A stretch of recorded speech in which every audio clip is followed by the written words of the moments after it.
Again, there were many lepers in Israel during the time of Elisha, the prophet. Yet not one of them was cleansed, but only Naaman the Syrian.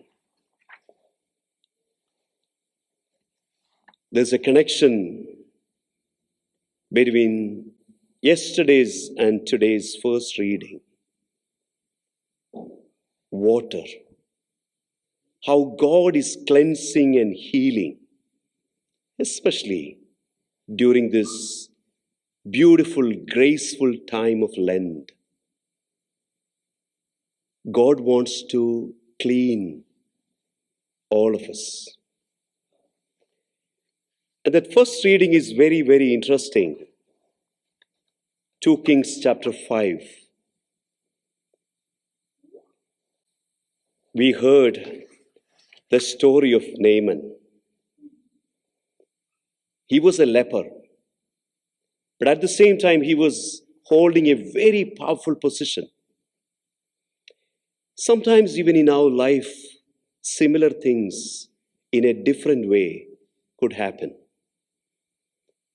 We might be holding many, many things in front of the world, but we may also have our own leprosies. It could be very much internally.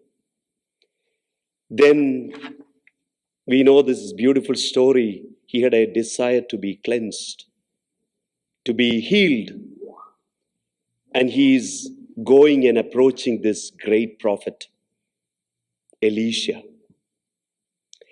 Elisha said, just to go and take a bath in this river of Jordan. Naaman got very angry. And he said, what this prophet is saying, there are many wonderful rivers there. Why should I go and just take a bath in this river of Jordan? He was angry because of his own pride. He was expecting prophet was going to heal him in a different way.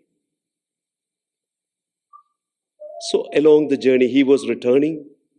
While he was returning, his servant said that beautiful words. He said, but the servants came up and responded with him, my father, they said, if the prophet had told you to do something extraordinary, would you not have done it?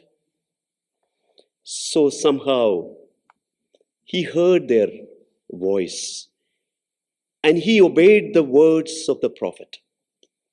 And we know the fruit. His skin became like a flesh of a little child, and he was clean. Sometimes in our life, God wants to heal us.